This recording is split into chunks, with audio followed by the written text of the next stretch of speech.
F1. My name's Rich, and this is your daily dose of Formula One news. Got some things to go over quickly about the channel. Down in the description, there are links to multiple things. First of all, we've got the community Discord, which you're all welcome to go and join. That's linked down there. We've got the Fantasy F1 League, which is absolutely free. It's just an app that you have to download to your iOS or Android device and then follow the link and it'll take you straight to the league. And you can join that and get involved in that before the Bahrain Grand Prix. And also, the pinned comment in today's chat is, have your say in predicting the 2023 Constructors' Championship in F1. And hopefully, later on today, I'm going to make a video on that. So please do go over there. It's just a little form, and you pick your, basically, the order of the constructors within the season. And then, yeah, I'll be able to hopefully make a good video about that. I just got a notification. Never mind. So please do go and fill out that form. Other than that, hit that like button and also subscribe to the channel down below. I hope everyone is doing wonderfully today. Now, let's go to the first thing. And the first thing is the Mercedes W14. Our friend Ted Kravitz of Sky Sports fame has been talking about the Mercedes team again, and not all of it has been positive lately. Now, a lot of people say that Ted Kravitz is biased, but the last three things I've read that Ted Kravitz has said about Mercedes haven't been positive at all towards Mercedes. And today what he's saying is, it's basically that Bahrain is a rear limited circuit. And the belief out of Mercedes is that they're struggling at the rear of the car. And we did see a little bit about that in the in pre-season testing. We saw Lewis Hamilton struggling a lot. We're seeing a lot of that. Bit of breaking news. Sky Sports reporting that Lance Stroll will race this weekend. Cheers for that, Craig. That must have just happened because it wasn't reported 10 minutes ago. So fair play. We'll have a look at that in a minute. But they're on about how the Mercedes is rear limited, and they think that Bahrain might not be a true reflection of the pace that the car has got, and that going into different races it's going to be much, much faster. So it's very possible that Mercedes fans are going to be disappointed this weekend, but things might get better at races going forward. Let me just have a look. If I reload pages that I'm on, yeah, literally just now. It's weird. It's almost as if at 9 o'clock a release has gone out, because it has. It's come out of Aston Martin have literally just. Shall we see if I can do this live? Let's see. I don't know if I've got this live, but there you go. Anyway, that's the first story about. I don't know if this is going to be the right size, but let's give it a go. Look at this. Look at this. Live. Aston Martin Aramco Cognizant Formula One team is pleased to confirm that Lance Stroll will participate in this weekend's Bahrain Grand Prix. Lance Stroll said, "It was frustrating not to be out in Bahrain for the pre-season test, and I was disappointed to miss the 3 days running. However, given the injury to my wrist, the team felt I was best to focus on recovery so that I would be ready for this weekend and the long season ahead. It was an unfortunate accident. I fell from my bike when the tyre caught a hole in the ground, but thankfully the damage was not significant, and a successful minor surgery on my right wrist fixed the problem very quickly. Since then, I've been working hard with my team to ensure that I am fully fit to compete this weekend. I would like to thank the F1 community for their support and privacy, as well as the team who have helped my recovery. Now I'm ready to get my head down and concentrate on racing this weekend, something I'm really looking forward to. Both Felipe Drugovich and Stoffel van Dorn will remain on site as the team's reserve drivers this weekend." So there you go. There you go. Now, a minor surgery on the wrist. Is it possible that he had broken a wrist? Because as I said this during the pre-season testing. By the way, thank you, Craig, for letting me know about that. It was indeed a press release as I went live from Aston Martin, so I wouldn't have known unless someone said. So thank you very much for that. Was it a broken wrist? Minor surgery to the right wrist. Potentially, we know MotoGP riders have broken wrists and have surgery and are riding the next week. So maybe the initial story was half right because they'd said he'd broken both wrists. But there we go. Wonder how many people will complain that the F1 Driver Academy is now managed by Susie Wolff. Bet they moan about a link to Mercedes. I don't know, is it? I don't know about that. Don't know about that. But Lance Stroll is driving this weekend for Aston Martin. Breaking news there. Feel a bit sorry for Drugovic, Arctic Jambo says. I mean, that's the life, isn't it? It's well, basically, John, what they seem to do is they literally go in and pin it. Honestly, they go in and pin it or whatever they do, but we've seen MotoGP riders do it quite a few times. It's crazy what MotoGP riders do and ride with, and I feel, I suppose as long as in the car they can have that twisting motion and stuff, if you break a bone and you go in and put a metal pin in there instead, But anyway, I don't know. I'm not a doctor. I just know that's got a precedence from MotoGP.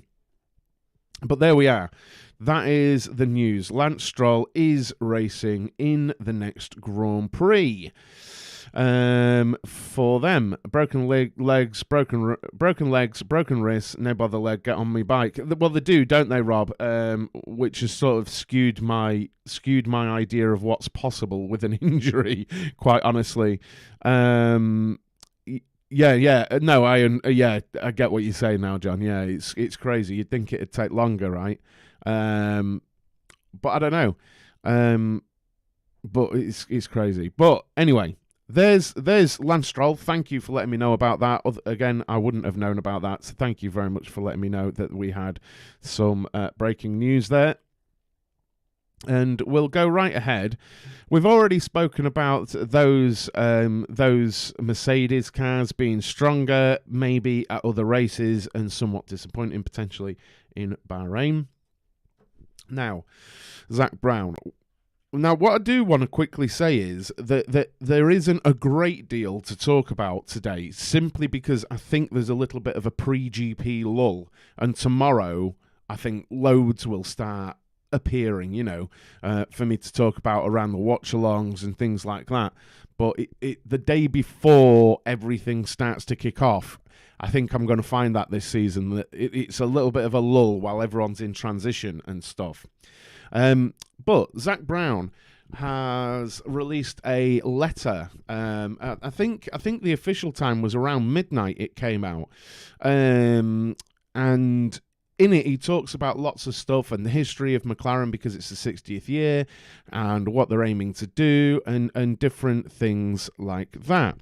So in one part of it, in paragraph 9, in fact, Zak Brown said, last year featured a significant change to the regulations, and it will take time for the gap to reduce between the front and the back of the grid.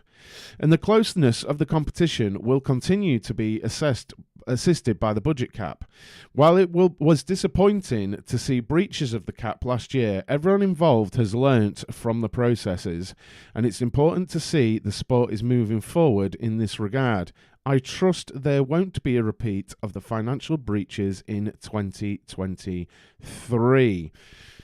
So Zak Brown going in there really a little bit on Red Bull, and he's talking about the fact that obviously the gap's big, and if you break the budget cap, it's going to have repercussions, and he hopes there aren't going to be any more breaches. Now, it's got to be sour. It has got to be sour. Now, I'll be honest, I've only ever really looked at it from a fan's point of view, how I wanted any rule breacher, I don't care if it's Red Bull, McLaren, whoever, any rule breacher punished quite significantly and meaningfully.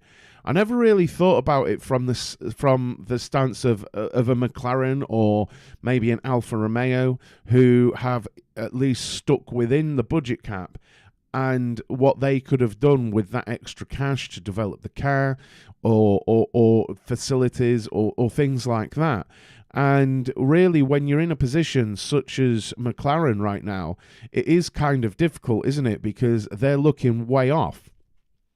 And on this sort of subject, please do use the there's a pinned comment, guys, and I've done like a survey that you can fill. It's just a multiple choice thing that you can select your order of the constructors for 2023, because hopefully later on today I'm going to make a video based on your responses. So please do go on there, fill out the form. And yeah, it'll allow me to gather what you guys think, and then I'll be able to make a video on it later, hopefully. So please do go and do that. It should only take you 2 or 3 minutes, and it's linked down in the description as well. But it's difficult, isn't it, for the rest of the grid? Arctic saying it's quite disappointing when the team that overspent has the benefit of last year's development and information with the extra cash. Indeed. And I put out...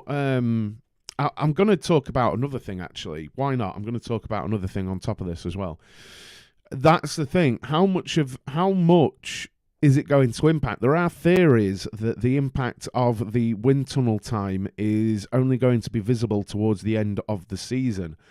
But I think that little passage there from Zak Brown has two sides to it, really. It has two sides to it. He's under pressure, isn't he? Let's face it, Zak Brown is under pressure. McLaren are a team that should be delivering better and more regularly than they are, you know. Kerwin says, I agree, but keeping in the spirit of ridiculous titles and ifs and buts, let's hear the ifs and buts and hopes and dreams. What? We're not on to Lewis yet. I'll give you the story shortly, Kerwin. I'll give you the story shortly. I always feel like the advantages cannot be quantified. It's very difficult, isn't it, John? That's why my sort of thesis on it has always been take what Christian Horner says, take what Toto Wolff says, and then half the difference, you know, and then you've got somewhere probably about right. Please do remember to smash the like on this stream, guys. Please do. And just to circle back, now I can only report the news which I've got, but just to circle back to Mercedes, I put out a actually I don't think I did.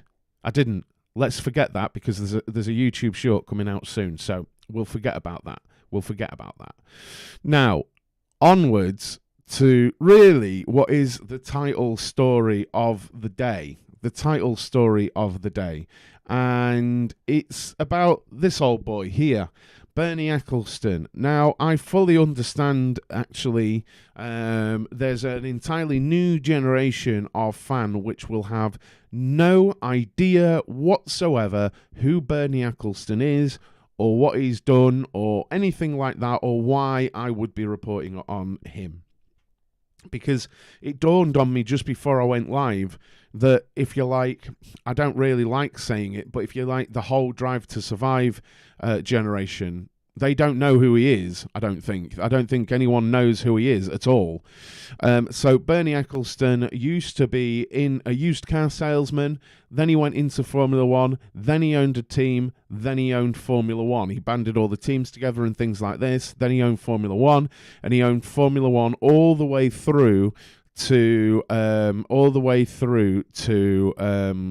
Liberty Media purchasing them. And I don't remember when it was, but basically when Bernie Ecclestone said something, that was it. It was a dictatorship. If Bernie Ecclestone said it, it happened, and it was that simple. Pulling strings all over the place, and yeah, it was his game, basically. It didn't matter what anyone thought or what anyone's opinion was. Bernie Ecclestone was the dictator, owned Formula One, and his word was, that was it, gospel. That was absolutely it. So that's a little bit of background. And then when he sold to Liberty Media, I think they kept him on in sort of an honorary role for a season or two, and then they just cut all ties with him because he came out with comments that were just stupid.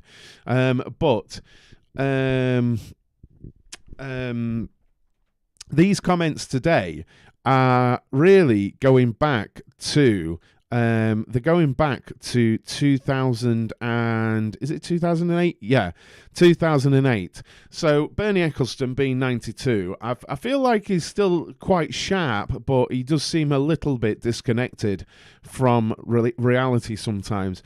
But looking back, he says Felipe Massa should have actually won the 2008 championship. And now you might not be aware, but this is a season where Nelson Piquet Jr. deliberately crashed during the Singaporean Grand Prix, which allowed Fernando Alonso to win the race. And Bernie Ecclestone is saying they decided not to do anything. They decided to protect the sport and save it from a huge scandal at that time. And he said he had to persuade his former driver Nelson Piquet Sr. to be quiet at the time. And he goes on to say, if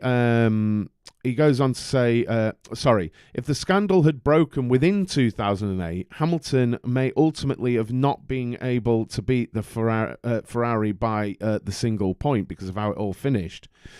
But Ecclestone says back then there was a rule that a World Championship classification was untouchable after the FIA awards ceremony at the end of the year. So Hamilton was presented with a cup and everything was fine. And he said, we had enough information at the time to investigate the matter, and according to the statutes, they should have cancelled the race in Singapore under those conditions. And that means that Hamilton wouldn't have had the points at the end of the season had every other race finished the same. And Felipe Massa would have been world champion in 2008.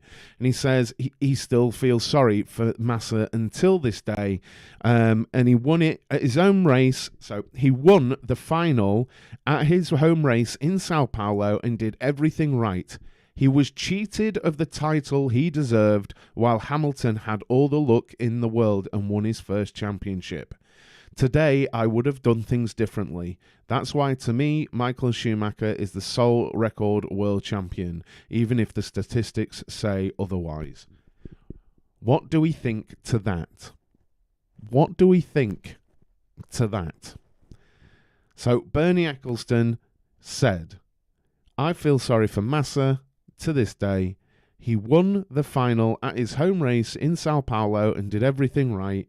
He was cheated of the title he deserved, while Hamilton had all the luck in the world. I can't say I'm on board with that. I can't say I'm on board with that. I can't say I'm on board with that. And you know what? I was going to expand and say what John's just said. He can't say he feels sorry for him and that Massa was cheated out of the title in the same article, also saying he was the one that let it slide. You know what I mean? He's literally, quote, we had enough information at the time to investigate. According to the statutes, we should have cancelled the race. And then he goes on to say he was cheated of the title. You know, he's the one that's done it. So I think this is the problem with Bernie Ecclestone. Like back in the day, he was obviously an intensely sharp and intelligent individual. And these days he says stuff where he clearly has built up his own biases and stuff like that. Now, that whole drama with crashgate in Singapore, it was a mess for the sport, right? It was a mess for the sport. It really, really was. And unprecedented as far as I'm aware since. And how should one have dealt with that? And honestly, in hindsight, I kind of understand why they took the stance that they took. But I also feel like if I was in charge of the sport and had details on it, then I would have prosecuted for it immediately. I would have chased it. And I suppose that's a question for you guys. What would you have done? Because he admits that they had the information. You know, the first 2 Grand Prix that season. Let's ignore the fact Massa retired the first 2 Grand Prix of that season. Oh, I don't know. If that is true, the second time the FIA decided championship. I mean, to be fair, Pascal, that's wrong. Look, to be clear, that's a different thing. That's a different thing, Pascal. Now, Bernie Ecclestone and Formula One, him deciding not to do something, that's very much a Bernie Ecclestone thing. That isn't an FIA thing. So let's not go down that rabbit hole of anything like that, because Bernie Ecclestone, I mean, I guess you've been watching F1 long enough. Bernie Ecclestone, he was basically God when it came to Formula One, and what he said went. Like, it was that simple. So I'm not going down there, this is the second time the FIA decided something, because Bernie Ecclestone, he walked in a room and decided stuff with Formula One, and then that's what happened. I remember it being that way. That's true, John. I'd be interested to see the points matchup after Singapore to see what happens, but he's admitted he's corrupt. Clever, yeah. Yeah, exactly, Liam. He's literally contradicted himself in this article, hasn't he? Just according to the statutes, we should have cancelled the race in Singapore under these conditions, and then saying he was cheated out of the title he deserved. Look, I can't help it. I call it as I see it, and I've said on TSKF1 so many times, I'm not a fan of Hamilton, but I'll call biases out when I see it, right? How are you going to say that they had enough information to investigate and then say he was cheated of the title he deserved while Hamilton had all the luck in the world? If that is a thing, you gave him that look. So how are you... Like, that's why, to me, Michael Schumacher is the sole record world champion. You can't say nonsense like that when you're the arbiter of what happened.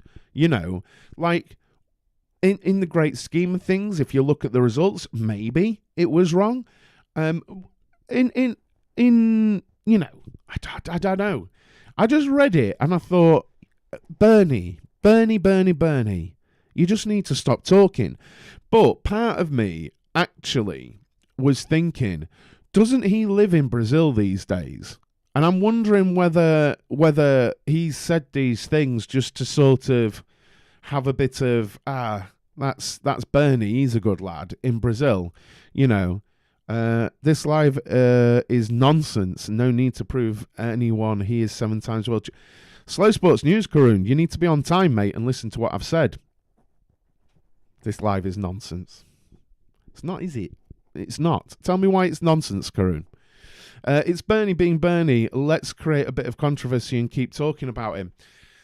And maybe, and I just feel like, I'd actually feel like he's got bad takes on stuff as well, because it's not the first. It's not the first time he'll live in some sort of non-extradition country. Yeah, I was thinking that, Craig. I think he lives in Brazil. But that's really what I wanted to bring to you with that. Plenty of other ups and downs decided that title and let it lie. Is Bernie given that kind of should stop talking since he left F1? Yeah, I know, yeah. Someone read the title and fired shots before listening to the content. Yes. Welcome to the internet in 2023. I'm pretty sure if you look through the history of the sport, there are lots of these. These cars blew up a lot, so it really was a bonus if they finished. That's true. And on the chat of cars blowing up, please do check out the YouTube short that's coming out later on today. It's strange that he said that right before the season starts, so why now 15 years later? I think I always, on that, Pascal, I always felt that it was difficult for Bernie Ecclestone to step back from the limelight. It's impossible to overstate how much he was the man in Formula One. He was the man everywhere in the world, everywhere he went to do with Formula One, you know. And I still think he struggles with that maybe as a person, that he isn't that anymore. He's irrelevant now, you know. And I think I will offer respect that Formula One wouldn't be what it is now. It just wouldn't factually be what it is now without Bernie Ecclestone. I accept that. But at this point, coming out with stuff like this, it does scream, look at me, you know, and it's, oh no, I'm not disputing it at all, Matthew, and I don't think any sane person is disputing it. He has 7 titles, and he should have 7 titles, and that's the way it is, right? I just wanted to bring people the news on what Bernie Ecclestone has said because of what he was within Formula One. I'm interested to know how many viewers have become fans of Formula One since Bernie Ecclestone has sold Formula One. Like, how can I put this? Because I don't really want to do a poll, but I do want to know. If people even know who he is, frankly, because like I say, and this isn't a dig in any way. I can completely understand, if you like, the Drive to Survive generation having no clue who the guy is and why I'd be talking about him. You know, you're right. F1 owes a debt to Bernie for where it is now, but Bernie's time is long gone. Yeah, I agree. I think I'm not sure he still wants to be in control. I just think he still wants attention, you know. Either way, I completely disagree with what he's saying. He was in the position, if it's true, my bottom line with this is, if it's true that Formula One, the FIA, had proof that Renault did what they did around Crashgate immediately, or around that event, then they should have taken action immediately, and not hidden it to sort of try and stave off a scandal. I feel like I'd have faced it head on and taken the repercussions for the brand, but also, you know, reiterated the fact we were taking action. So you can't, but then if you don't take action sort of like that and you wait to take action, then all you're doing is making everything else, like you can't say someone was cheated out of a title when your inaction caused that to happen potentially, you know. It's like the Max versus Lewis thing. I don't blame Max for his first title. It was the circumstances. Doesn't mean remove his title. Just sucks how it was allowed to happen. Yeah, exactly. I've always said that. You know, Max's title in 21. Max did his job. Red Bull did the job. They did the job that, you know, and the organisers didn't, and it was a bit strange. But is the brand not made stronger by attacking it head on instantly? I feel so, Michael. I feel so. But I suppose this links back to Bernie Ecclestone being out of touch, doesn't it? And I think he was even out of touch then, you know, because what is it, 15 years ago? 15 years ago, what would he have been? He'd have still been nearly 80 years old at that time. At nearly 80 years old, he's not going to be making the right calls. He just isn't. I don't care how intact his mental state is and stuff. He's still not going to be making the right calls for the good of the sport.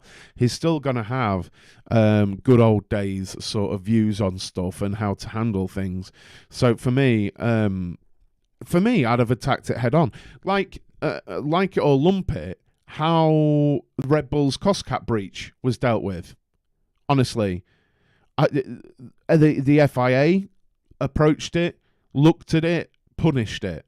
Whether the punishment was too much, too little, or just right is irrelevant. They looked at it, they openly said it had happened, and then they took action against it. That's how it should be done.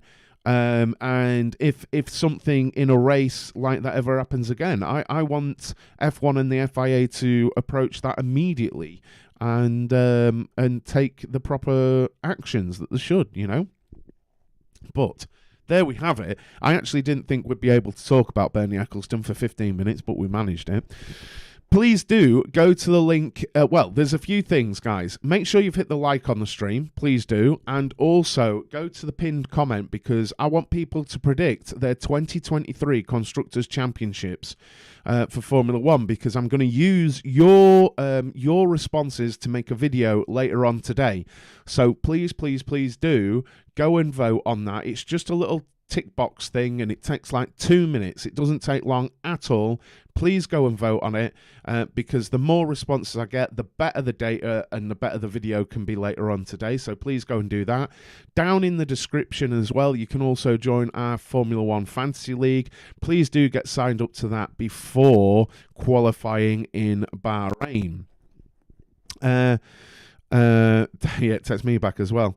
Do you think he took that stance as it was him in charge, not a group, like a personal attack? Maybe, Michael, but he did plenty. Bernie Ecclestone did plenty in his time that wouldn't. I don't think that would have fazed him, honestly, mate. Honestly. Right, well, that is the end of today's news. Tomorrow morning on TSK F1, I'm going to be doing probably a race preview type stream. And then at 11 o'clock tomorrow, we're going to have the first watch along of the season proper for FP1 in Bahrain. That is tomorrow, isn't it? Is it? What day is it? No, wait, what day is it? It's Thursday. Yes, tomorrow. So that's happening tomorrow. So please come along and join me. Make sure you are subscribed down below. There's a YouTube short going live today as well, and hopefully a video if you guys go and give me your Constructors' Championship predictions at the link that's in the chat, the pinned comment, and the link is down in the description too. All right, guys, thanks so much for joining me, and I will see you later. Thanks a lot. Bye-bye.